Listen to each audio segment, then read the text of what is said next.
So, thank you so much for joining this conversation and welcome to Budapest. Peter, it's a mega honor to be in Budapest with you. After so many years knowing each other, Yes. have the honor to visit your city. Yeah, we just With your figured out hand. 9 years. We just figured out it's 9 years indeed, now. on the road. Yes, we got introduced by this lady from Israel, Shani. Yeah. I hope I'm pronouncing her name well. And I remember she told me, you have to meet this guy. And when I was in Berlin, you used to be in Berlin those years. Indeed. And yeah, the rest. Now It's the only history. thing that changes is the color of The your color glasses. of the glasses. Yeah. Yes, but maybe we could start with an introduction. Very Please good. just say a few words about who you are, where you're from. Very good. Mario Paladini. Sounds very Italian. I'm Argentinian, actually. I've been the last 15 years actually in Berlin. I come from tech, so I was with corporate Oracle, but I said, I love too much my life and decided to go to entrepreneurial world. We founded Club Globals 2012, a club for global tech entrepreneurs to help them to grow and expand. And so far, been a roller coaster, like many entrepreneurs, I believe. And super excited to share the story with you. And what brought you to Europe from Argentina originally? So I got a double degree here in Germany. And then I saw the possibilities. I was in San Francisco actually working. And then basically the lobs brought me to Europe to start with Oracle. That was a funny story actually, because it's like I just checked the social network. By that time was Sing, like the strongest social network. And I just contact someone and say, hey, Lob is taking to Berlin. He's my Western. When can we talk? And the guy called me, then can you come over to the office? Like, I'm in Buenos Aires right now. Can we do a video call first to see if it's matching? And I'm not going to travel all the way to Berlin and see. And we did a conference. Yeah, perfect. Can you come next week to the office? I'm currently actually in Buenos Aires because in the platform, the profile in Sing was that I was in Berlin. That's why he was like really pushy. So I decided, I'm currently in a project in Buenos Aires. Yeah, no worries. They sent me the ticket, the flight, the hotel, flew over the way. And then 1 month later, I was starting working for Oracle, doing the business development for Europe for them. It was a great time.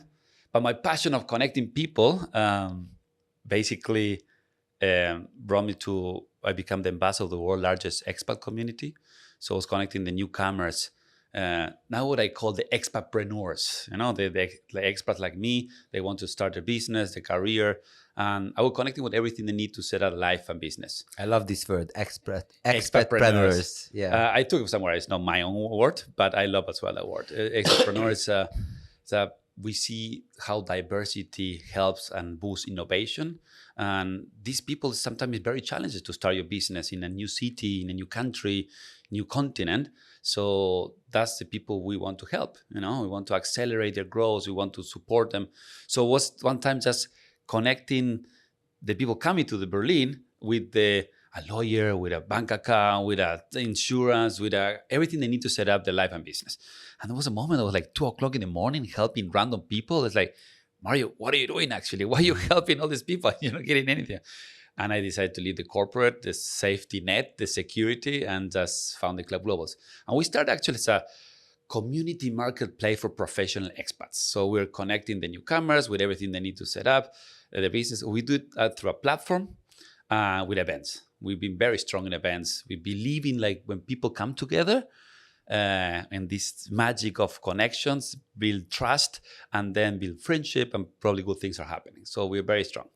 I also a huge believer of that. I know, indeed. And that's actually cool. The story of the glasses came out actually when we were doing the platform. So we're in the middle of with my tech team building the platform, and I started getting some pressure like to make it happen. So I took them to the 3D movies, and I say, guys, until the platform is not ready, I'm not taking out. So I took the 3D glasses, I took the lenses out, and I say, until the platform is not ready, I'm not taking out these black frames. And the guy told me, why are you gonna wear those frames? I said, yeah, that's to keep me focused on to finish the platform. So I was going to events, networking, people coming, hey, Mario, you don't have glasses. What are you doing? Yeah, we're going global. We're making international life easier for entrepreneurs. And okay, yeah, can you come to my podcast? Can you come to my magazine? Can you tell me more the story? So the only picture in Irish Times in the Web Summit was me with the glasses. So I decided when the platform was ready, I was supposed to take them out, and I decided to keep it to change the glasses and base them on the next milestone. So then I started wearing the white glasses until the first customer pay, then the red glasses until the first investor was putting money, and that's the goal. And now we're green, Peter. Nice, congratulations. And what are the, I don't know, most important figures or numbers that you could mention about Club Globals today? Yeah, so we're very proud of the matchmakings that we do, basically. I guess Gaspon, when I managed to get the right people connected. So, and you can name it from, of course, the typical startup with investor, business partners, friendship, couple. I mean, I have people come, this kid is because you connect us, and that's just very powerful, So it's not only the business side, on the social part as well, create a huge impact of bringing all these people together all this year. So that was the thing that made me most proud, I have to admit. Yeah. And what are the most important services, or how could you define or introduce the services of Club Globals, or the different, I don't know, activities or opportunities you have for people, the community? Yeah. So why people come to us? People, they look to connect. They look to learn. They look to get inspired. They look to basically to have fun, That's what somehow we're trying to put together. So we try to put experiences and opportunities so people can make the things happen. So we have our annual festival. That is the Global Sales Tech Festival. We celebrated in Barcelona, 25th of February. So we have hundreds of attendees, partners, expositors, and so on. And that's something that we're very proud, because I have to admit that after COVID, everything we had to put on hold. There was no networking, no more flying.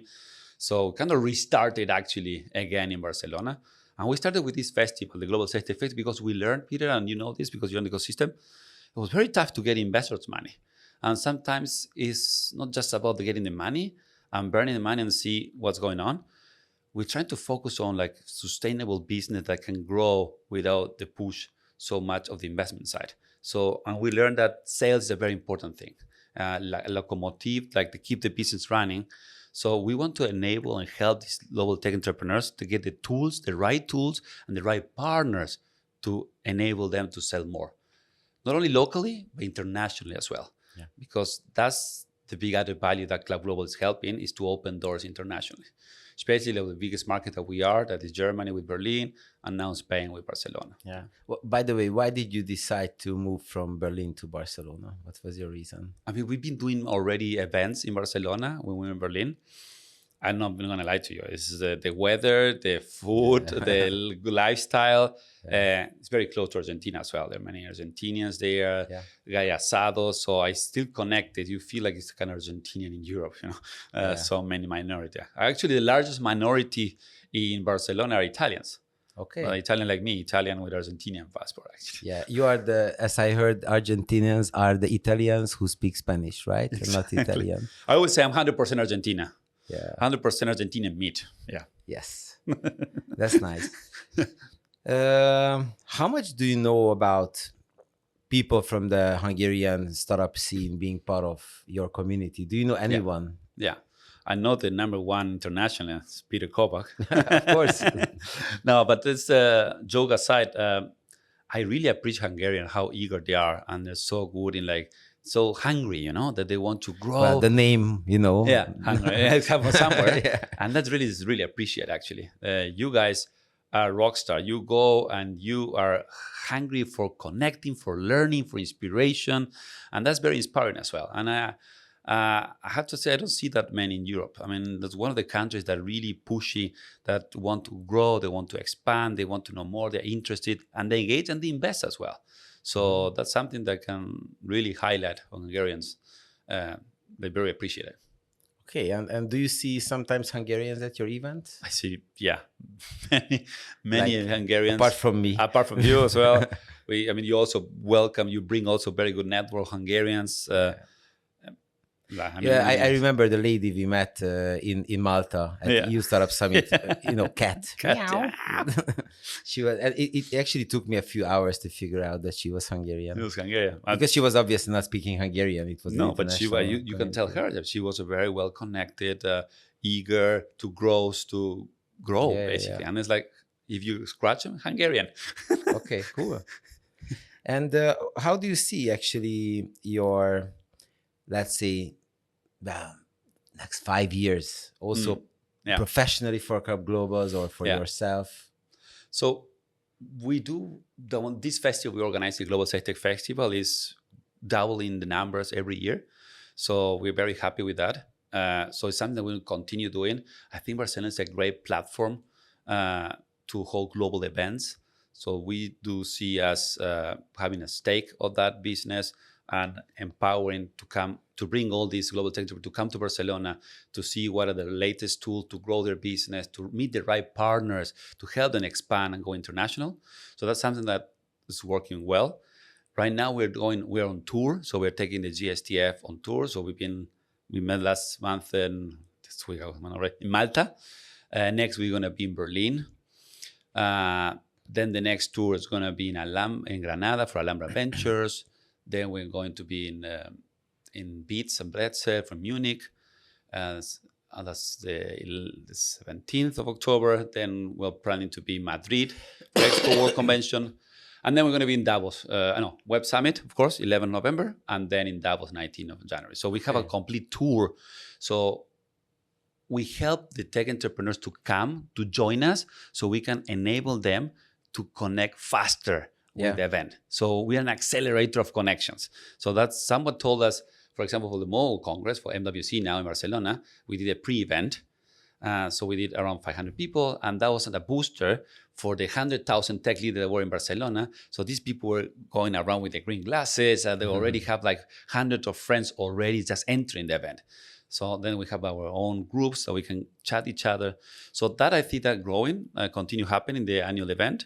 We're launching our new platform for our memberships. We're coming up with a new membership so that we see more engagement because members want to feel that they belong to something, but they also want to engage and they want to give back. Do you think people, especially for introverted people, it helps that they wear these glasses, they see someone else wearing the glasses to connect? You know, Peter, that's so magic. People put the glasses and they see like having a mask. You know, they transform and they connect quickly as well. It's someone like me. You know, they have the global vision and they connect very quickly. Yeah. That's something that we've been seeing as well. We're very happy to share that vision. And I think it's also important to highlight, which is, as I know, not your most important business income source, but I think it's definitely some of the most joyful things that people, individuals can connect with when it comes to Club Globals is this kind of after event kind of service that you provide for conferences that you mentioned, that you do this work roadshow, right? So my latest experience, we already mentioned Malta, EU Startup Summit, and you organize a bus to a secret place. And the bus tour itself was probably the craziest trip I have ever had, including my high school years.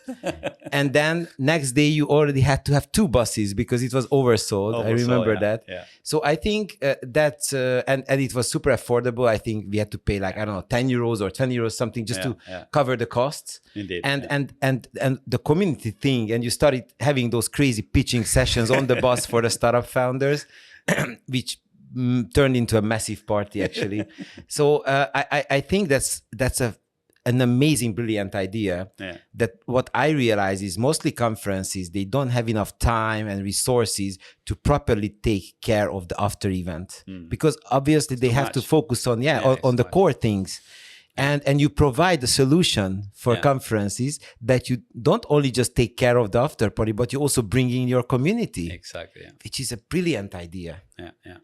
How did you come up with this idea and how can you find time for that or how do you manage that?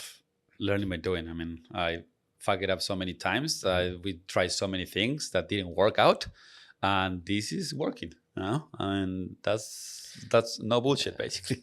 And I guess from business point, this is not your most important, right? No, income source. it's a community building activity that we got inspired, we get connected, and serendipity then is turned into other different lines. Okay. Business, And how do you make a community apart from these activities? Because I think they strongly contribute. But how do you create a community from the individual members? What is the secret sauce? The secret sauce, I think, is really understanding how you can be helpful at the end of the story. How you can provide, like, my mantra is to support entrepreneur for the resources, with the knowledge, with the contact that they need, actually. So that's always going into that foundation, always thinking how we can be useful, actually, relevant, create an impact at the end of the day. Just like, okay, we throw a party, but if the party sucks, bad vibes, no energy, you don't achieve what you want to achieve, actually. And that's the magic sauce, I guess. It's like we make sure that we have good vibes, good energy. And you put yourself personally into this, right? You were there at the Boston ride and everything. Pitching as well and helping them. But I know that, and I guess people who do community things, they know how much energy it takes. And you also have family. So indeed. I have family. So it must be a crazy fight sometimes at home, right? Indeed, yeah. Thanks God I have a family that's very supportive. I wouldn't be able to do all this. I mean, you have a strong partner that support you, especially with kids and family. So always very thankful, appreciate for that. Yeah. And talking about the business side of the things, two things that came up my mind. One is that you already mentioned to me that you have an investor. As much as you want to talk about it. What I'm mostly interested in is how the hell could you get an investor for such a project? Because it's not, how to say, easily scalable. Right? You are really putting yourself into this. And also there's not really like a software product at the end of the day, which you are just kind of scaling automatically. You know what I mean? So as much as you want to share.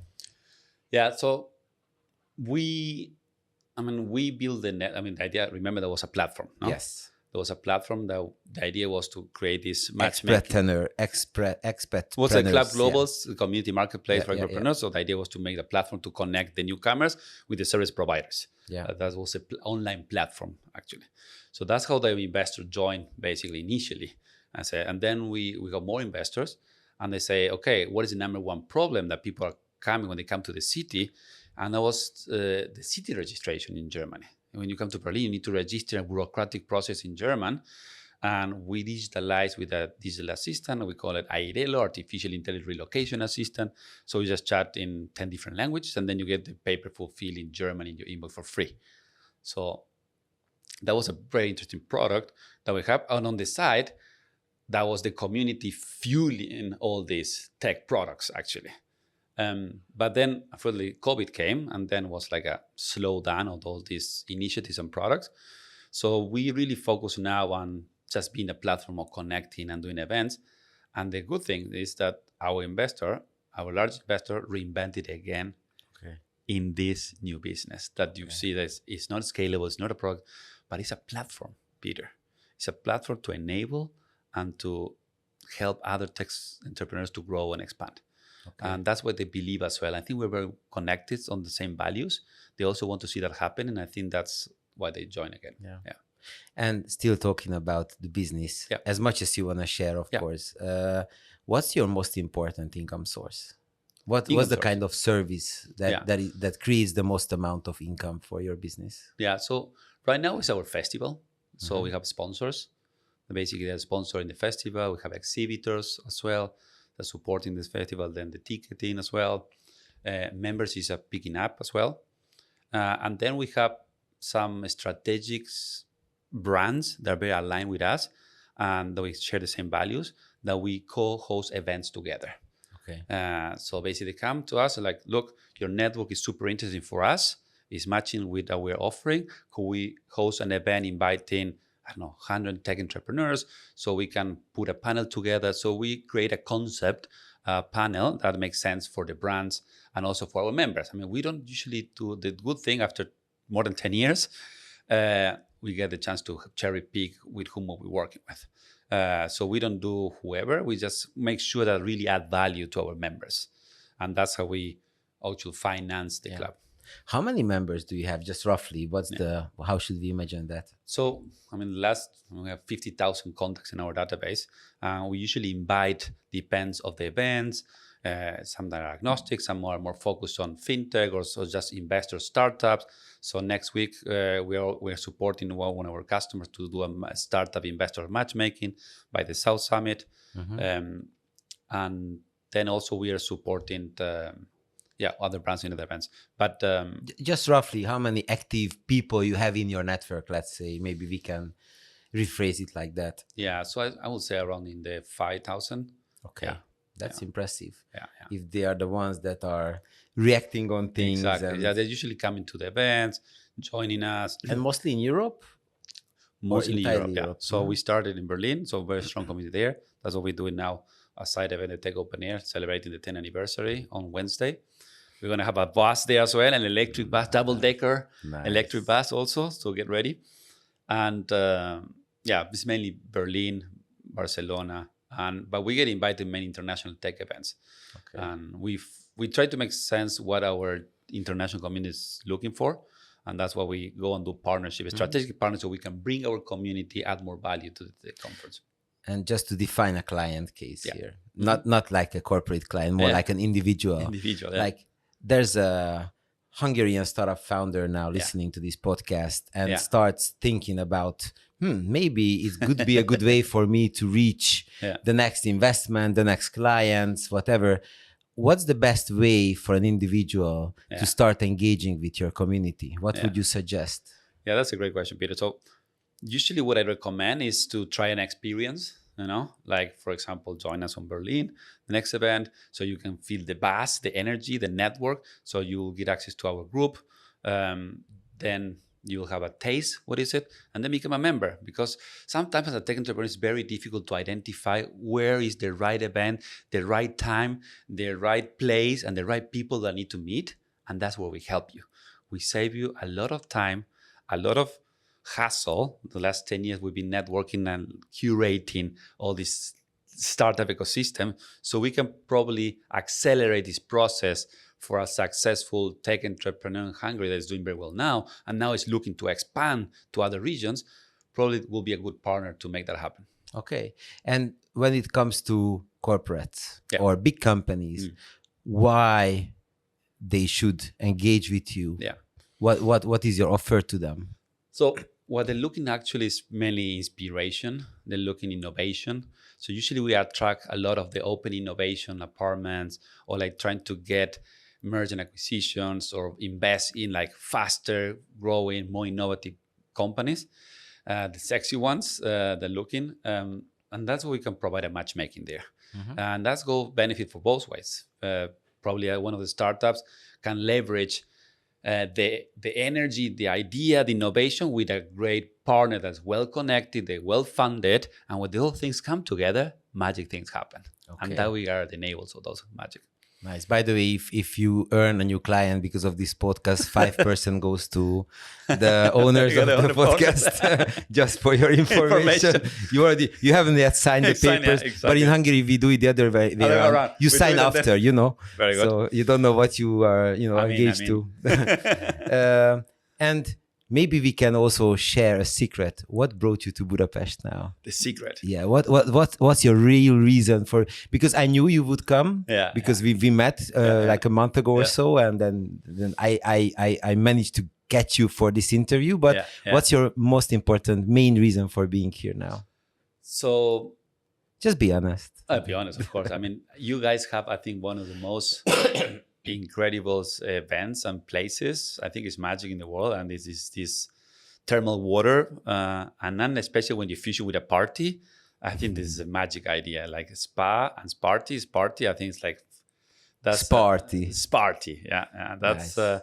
So we're like with my friends. Usually we go once per year different places, and I totally recommend Budapest. I've been here before. Apart from the culture, the food, the good vibes. And this party is like, you don't see that anywhere. And we'll try it out. Let's see. So only friends, boys come friends, together exactly. to have some fun in Budapest. Exactly, yeah. Okay, you will. I'm pretty sure that you will have some. We'll good try time. hard. Yeah. Anything else you would like to share, or you think would be beneficial for you or for the listeners of the podcast to know about you or Club Globals that I failed to ask? Yeah, I mean, so usually Globals is. I like the question that you mentioned because you're trying to figure out how this is like all finance and so on. It's very tough to finance such things. I know that from experience. It is very tough to finance, and that's why more like in the questions, I will try to encourage basically to be supporter, because I do believe that community is the next generation of proper, real, authentic value creation. When amazing people you put together and great things happen, so big brands, big corporates, people who are printing money or like doing very well, they should support this kind of initiative. Not only ours, but this engage because they're really authentic. It's just they're not forced, they're not bullshit about the specific. I'm forced with an ad and selling you. It's like you come, you commit, and people come again and again, and they engage and they try to contribute. So we need to support them with being part, sharing the knowledge, sponsoring, engaging, adding more value, so we can together actually create more impact. Nice. Yeah. Well, I'm a huge fan of you personally, and also Club Global. And you also have a partner, right? We should also mention him. Nico, probably, yes. Yeah. He's also from Argentina. No, he's from. Don't help me. I need to. Not Uruguay. Yeah, he's from Uruguay. Yeah. Okay, I remember correctly. He's also a really cool guy. He's a crack. Yeah, I'm very helpful. Actually, I'm very honored to have Nico on board as well. He has a very interesting profile. We match very well together. And it's always good to have a strong somebody you can trust and know that is definitely going. He's such a, I mean, I usually say that people with good heart and good brain, if the two at the same time is there, then I like that person, and he's definitely one of those guys. So he's always welcoming and friendly. Yeah. And funnily, I just heard, actually, just a side note, that Uruguay is becoming one of the strongest economies in Latin America. It is very strong, yeah. Especially Argentina, after not doing very well the last it's easy to be better than that. It's easy actually to become stronger, actually. But you just told me that the new president, right, in Argentina is now hopefully making some changes. He's making, radical changes, actually. Okay, let's see. But the most important, actually, without entering too much in politics, I think it's giving hope to many people, actually. That's the most important. It's people having a hard time after big inflation and so many things, but now it's giving hope, and people believe again, and they're very strong, actually, to make the good things happen again. So that's... By the way, talking about inflation, we Hungarians, we believe we have the highest inflation, at least in Europe. Okay. Tell us a percentage of inflation in Argentina, just to shock the listeners a little bit. Okay, we came down from 50% per month. Wow. Okay. So probably most people won't understand that, actually. That's crazy. That's crazy. I mean, now just bringing it down. Now we are around less than 2 digit. I think it's around after 5 months of government. No? So I think it's around 1 digit. They're doing a massive work to make that happen. But what I'm proud about this person, and hopefully they'll make it happen. But he's attracting the attention. So Elon Musk was recommending on Twitter to invest in Argentina. Tim Cook from Apple, he met with also from Google, with old Sam as well from OpenAI. So all major tech investors are seeing now, because he wants to open an AI hub in Argentina. So they are seeing a super interesting moment now, a window of opportunity finally, more business, international, open, friendly government. Yeah. Nice. Well, I really don't want to go into politics. I just wanted to, because we had a little chit chat on that, and I thought it was also like good to share, some, because we probably don't know too much about what's going on in Argentina or Latin America as such. But thank you so much for your time. Have a nice weekend, and I really hope that by the time this podcast goes out, you're still alive. I'll try so hard. Now, Peter, I want to thank you. Thanks for always being so powerful and being inspiration also for Hungarian community. I think you're very well connected. Hungary should be very proud as well to having you and helping to go international to the Hungaries. Thanks, Peter. Thanks, man. Thank you so much.